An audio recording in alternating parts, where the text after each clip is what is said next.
welcome back to TGTV, and more specifically, ladies and gentlemen, welcome back to the Cotswolds. I still have my gum guards in, sorry about that, but today we're going to do a little update with my garage, with my Murcielago, which you can see over my shoulder there. We're just opening up the garage so we can see what's inside. I've got some updates from the cottage, and I've got some updates with my manual LP 640. So we're going to get into that, but first we've got this Duo here, which I've actually shown in another video, but you'll see a box here. We got some tyre docks here. These cars are going to be here longish term, or there will be cars in the garage, not necessarily just these two, but there'll be cars in and out being stored here on a semi-long-term permanent-ish basis. But what a lot of people don't know is that when cars are stationary for a number of months and weeks and whatnot, the tyres can get misshapen, which is not what you want, particularly not on this car. So I've actually got all new tyres on the Carrera GT, which actually prompts me into getting some tyre docks. I actually saw Mr. Shmee 150 actually with these on his cars. When his cars are in storage, he actually leaves the tyre docks on the cars. So looking after the tyres, and you definitely don't want misshapen, egg-shaped tyres on a Carrera GT, because the tyre's not round, you don't get full grip of the road at all times, and you don't want egg-shaped tyres on that. You also do not want misshapen tyres on this, which we're going to get into. We're actually going to get this out during this video. There's not just going to be a cottage walk around. We can do some updates here first, but we're actually going to go for a drive in that as well, which is all very exciting. It's not been on in the channel for quite a while, and there's good reason for that. And I've got an update with this car as well, which might not be that popular, but we'll get into that. This car is in the driveway for now. This is not where it's going to live, but I just thought I'd chuck it in here for today. We're going to go for a drive on that, so I'm not actually going to update you just yet on that. We're going to go for a little hoon. I'm going to get some GoPros in.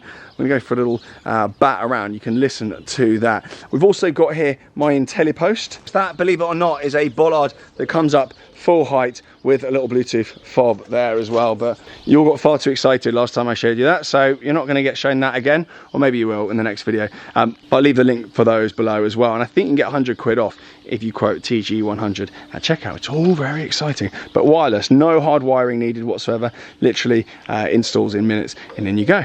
Very, very cool. Keeps whatever safe. I must admit that's not staying here overnight, so that pole's not going up, but the times at which, you know, Range Rover stays there overnight and I want to go out and leave it there for long periods of time, I pop that up. Lovely. I actually did a TikTok of this in action and people lost their mind, so head over to my TikTok and see some very, very stupid comments. Right, on the security front then, let's go in then, and it's actually looking like a bomb site again. It was looking rather homely at one point, but I've had a number of deliveries. So this is actually what is this? That's a cabinet for upstairs, and we've also had a bed delivered from a company called Oliver and Sons, which is scattered around the house. So Oliver and Sons make amazing beds. We've got one of those beds. It's a double bed going in the main bedroom, and moving some other beds around, but it's a bit of a mess at the moment, ladies and gentlemen.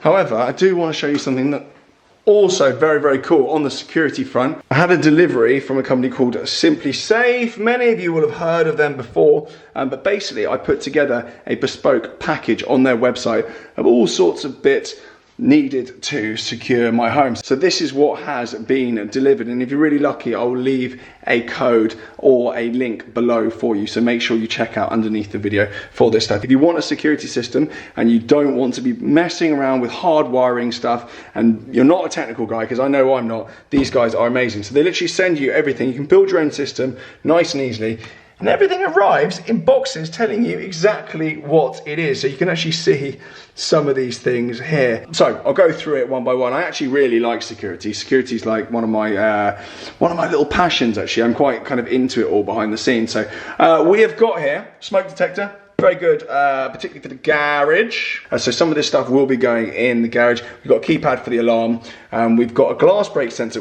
This actually detects the exact pitch of breaking glass. So it doesn't just go on the glass and detect vibrations. It actually knows the exact noise of glass being broken and will trigger an alarm This is your standard motion sensor that just goes inside your garage or your property. I will be dotting these around, and I don't think it'd be hugely sensible to tell you where everything's going to go. Panic alarm, very, very key.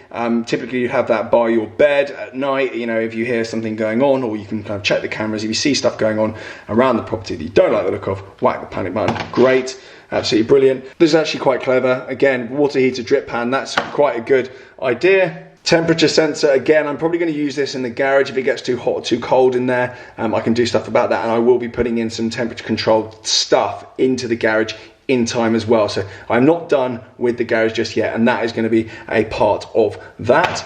We've also got an entry sensor here as well. Now the key stuff with this, as I said before, is that you don't need to hardwire any of this stuff. It doesn't go into kind of the mains or anything really, really complicated like that. You don't have to wire it all in aggressively. What else have we got?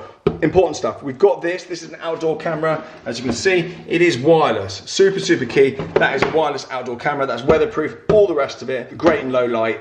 Really, really key goods. And then we've got a couple of cameras here as well. Not just for security, indoor security, but also to keep an eye on the dogs. If I pop out and I leave the dogs here, I want to make sure they haven't removed each other's limbs. So again, got a couple of those for inside the property as well. We've got an extra siren here as well. That is just, I think, to dot somewhere. Well, I'm not going to tell you where that's going, but that is another siren, which can only be a good thing. And we've got a base station there as well. So a fairly comprehensive security system there. And of course, I may or may not have other security measures like patrols, home response, all that kind of stuff as well. So it is a great, great way to keep a tab on your home. And obviously there is a mobile app, which I'll show you on the screen now, which allows you to obviously control and monitor everything from your phone. You get notifications straight through to your phone, so you can see what is going on, particularly good with me when I'm traveling, and keep an eye on the property. A couple of other amazing things. There's no long-term contract, and the other thing it will do as well, if you want it to ignore your pet, it can. So it will detect people and ignore pets if you want it to. Obviously with these two inside, they're specifically designed to keep an eye on my pets, but I wouldn't want the alarm going off every 5 seconds. So I can set the alarm, have the dogs running around inside, but it will detect if anyone comes in. That is good. And all the setup is available on this little leaf that comes through. It literally couldn't be easier. It is moron proof. So the next time you see my cottage, all of this is going to be set up, and I'll be showing you some of it then as well. Further through in the house then, let's go upstairs very briefly. I'm literally got no time whatsoever. Need to get out of here. Bottom's the same. And here's the same. There's gonna be a little sofa bed going in here. Bedroom has been partially painted. The rest of the walls need doing. That is still utter crap, needs fixing. Up there hasn't started yet. The lads from Unicorn are in there this week, doing a little sofa room, cinema room, sorry, up there. This bedroom there is going to be a bed. From here, that bed's going in there. And then the double bed's going somewhere. Right, let's go and get in the car. I don't have time for this.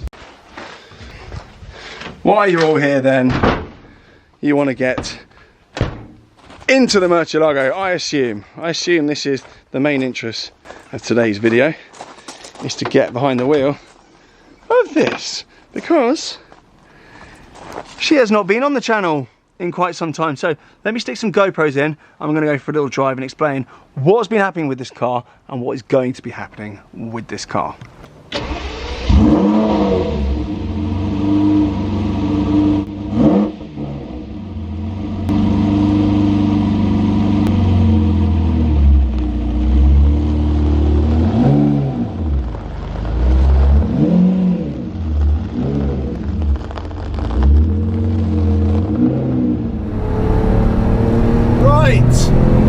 Murcielago time! Some of you will have noticed an absence of this car on the channel. Some of you will have noticed it hasn't been on the channel pretty much since I bought it, maybe 2 months or so ago. Let's test those carbon ceramics.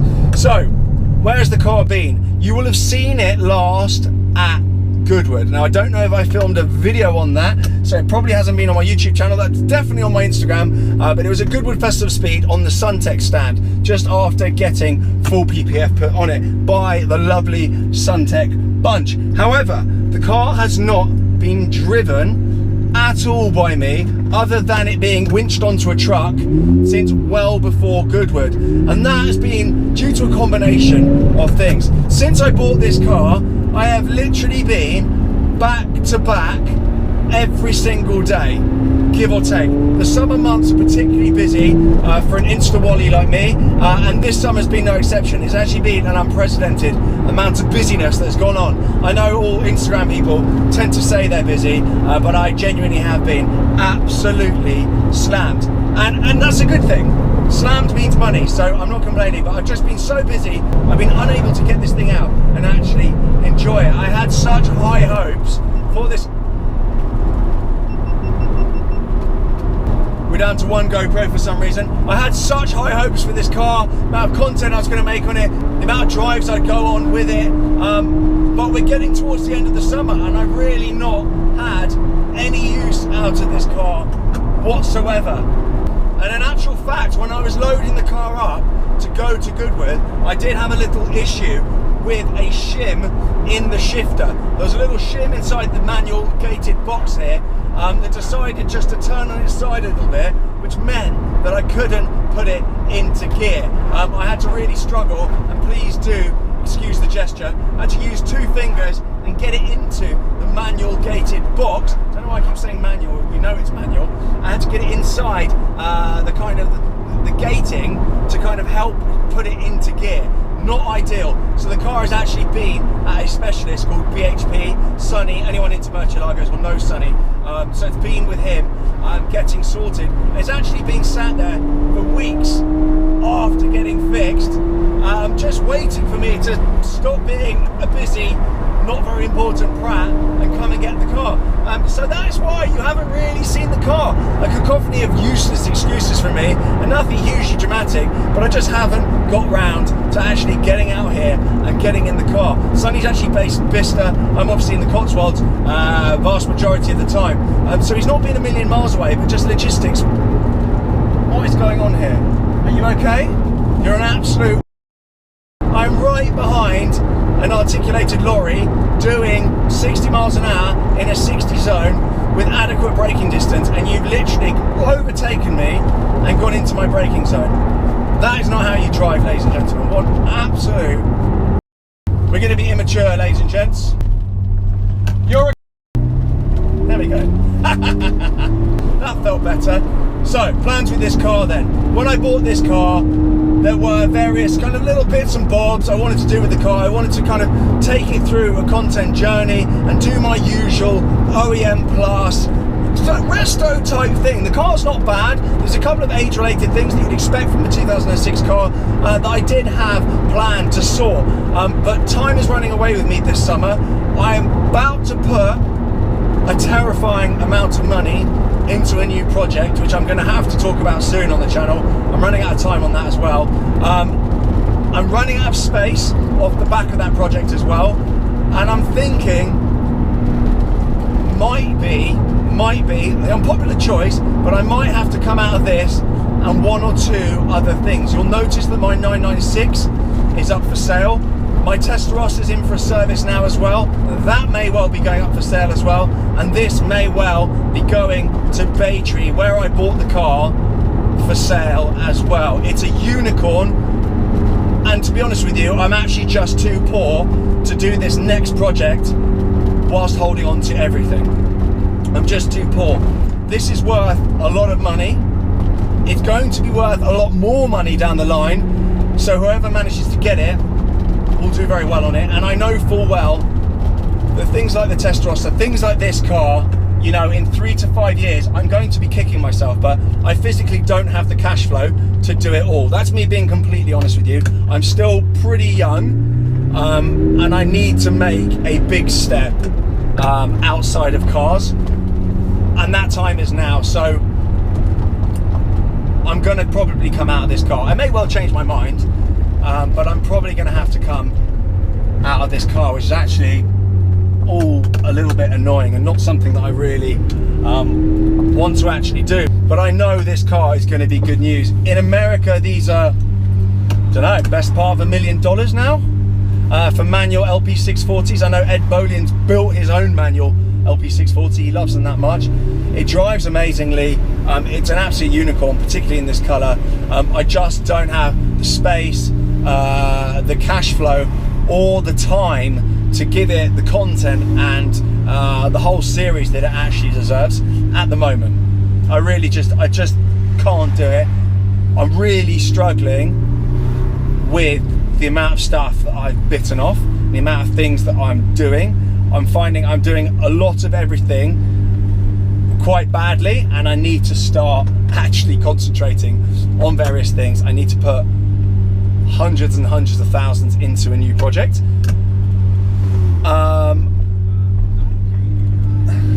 Everyone loves the Murcielago, everyone loves it. So being very honest with you, you'll probably see this car maybe once again on the channel, and I'm just really sorry I've not been able to make amazing content with this car. I adore it, but as I say, I just don't have enough zeros to my name to do everything. Sorry if that's shattered the illusion for some of you that I've got millions and millions sat in some account somewhere. I really don't. I run on not a huge deal of cash reserves a lot of the time. I'm several properties deep at the moment, several mortgages deep, and I want to chuck a scary amount of money into something which I'm going to have to reveal very soon. So all a little bit cryptic, but on the upside, I don't have a sugar daddy. Like, at least, I'm not going to say how many channels I know have a wealthy backer. It's just me, just my decisions. But Murcielago, you've been amazing. It's been short, it's been sweet, but someone else is going to be able to enjoy this and profit off it, to be honest with you, because what I'll sell this for probably starts with a 3 into the 300s. I've done it. I will have done okay on the car at that point. It will have washed its own face. It's now got brand new PPF on it as well. But I don't see any reason why within a couple of years this won't be worth £500,000. There are absolutely none of these. So yeah, I know I'm throwing money down the pan long term, but what can you do? Sometimes in life you've got to make some decisions that you're not happy with. There we go. And as I say, this won't be the only thing that disappears off my channel pretty sharpish. There will be other things disappearing as well. So do stay with me. It's going to be a blip, a very short blip.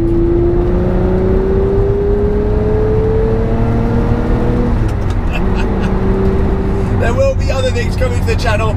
It's going to be a blip. It's going to be worth it when you see what I'm up to. And then I'll be back in the mix, and then all hell is going to break loose, because I genuinely probably will not need to be sensible ever again after this next move. So all makes sense. But for now, thank you very much for watching. This has been a bucket list car. I've done it. I've owned a manual Murcielago, but good luck getting this car when it goes up with battery. You've got to be quick, because this car will get snapped up. It's one in a lifetime's opportunity to own something like this. So hopefully you understand my decisions and you're not too angry in the comments. For now, see you later.